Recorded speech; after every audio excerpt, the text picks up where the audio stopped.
నందు ప్రేమైన సహోదరి సహోదరులకు యేసుక్రీస్తు నామములో శుభములు. దేవుని యొక్క నూతనమైన కృప మీకు కలుగును గాక.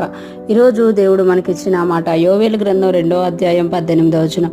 అప్పుడు యెహోవా తన దేశమును బట్టి రోషం పూని తన జనుల ఎడల జాలి చేసుకొనును. ఈ మాటలు మనం యోవేలు ప్రవక్త ద్వారా ప్రవచన రూపంగా దేవుడు తెలియజేస్తున్నట్లు మనం ఇక్కడ చూడగలం. అప్పుడు అంటే ఎప్పుడు అని అంటే, ఎప్పుడైతే ఇశ్రాయేలు దేవుని విడిచి దూరం అయిపోయారో, దేశమంతా కూడా క్షామము, పశువులకు కూడా గడ్డి దొరకని పరిస్థితి అయిపోయినప్పుడు దేవుడు యోవేలు ద్వారా ప్రవచనం ఇచ్చారు కదా, ఇప్పుడైనను మీరు యెహోవా వైపు తిరిగి మీ వస్త్రములు కాక మీ హృదయములను చింపుకొని మిమ్మల్ని మీరు తగ్గించుకొని దేవుని సన్నిధిలో ఉపవాసం ఉండి ప్రార్థించిన ఎట్లా అని పై వచనాల్లో మనకు తెలియజేయబడుతుంది. ఆ ఉపవాసం కూడా ఎలాగా అనంటే, అందరూ కూడా రావాలి, పిల్లలు పెద్దలు, పెళ్లి కూతురు పెళ్లి కొడుకు అందరూ వచ్చి ఉపవాసం ఉంటే దేవుడు కరుణిస్తాడు. అప్పుడు యెహోవా తన దేశమును బట్టి రోషం పూని, అంటే ఎప్పుడు అనంటే మనము దేవుని సన్నిధిలో తగ్గించుకొని ఉపవాసం ఉండి ప్రార్థన ఎప్పుడైతే చేస్తామో దేవుడు అంట మన పట్ల, మన దేశం పట్ల రోషం పూనుతారట.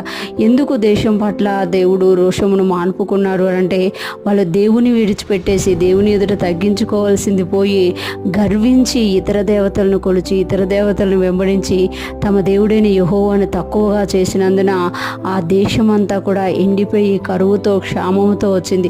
యాజకులు బలిపీఠం దగ్గర అంగలార్చడాన్ని మానేయడం వల్ల, ఎందుకు అనంటే యాజకులకు రావాల్సిన భత్యము రాకపోవడం వల్ల, ఇవన్నీ జరగడం వల్ల ఆ దేశంలో పశువులు కూడా గడ్డి లేకుండా అయిపోయిందట. కానీ ఎప్పుడైతే మరలా దేవుడు తన ప్రజలకు చెప్తున్నారు కదా, మీ దేవుడు కరుణావాత్సల్య గలవాడు, ఆయన సన్నిధిలో మిమ్మల్ని మీరు తగ్గించుకొని పశ్చాత్తాపడి ఉపవాసం ఉండి దేవుని సన్నిధిలో వేడుకుంటే అప్పుడు మీ దేవుడు మీ దేశం పట్ల మరలా ఏం చేస్తారంట, రోషం పూనుతారంట. ఎలాగైతే చెడుకు అప్పగించబడిందో ఆ దేశం మీద రోషం పూని తన జనుల ఎడ్ల జాలి చేసుకొనును.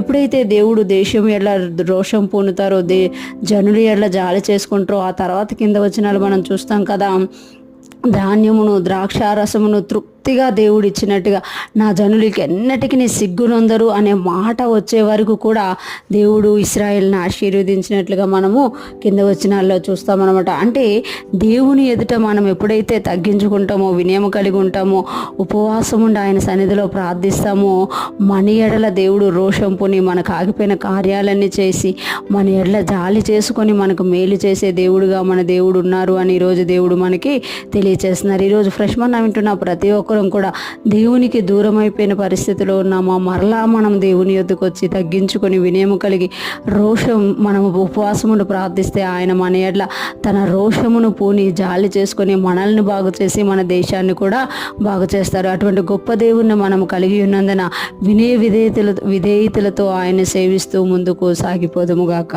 ఆమేన్.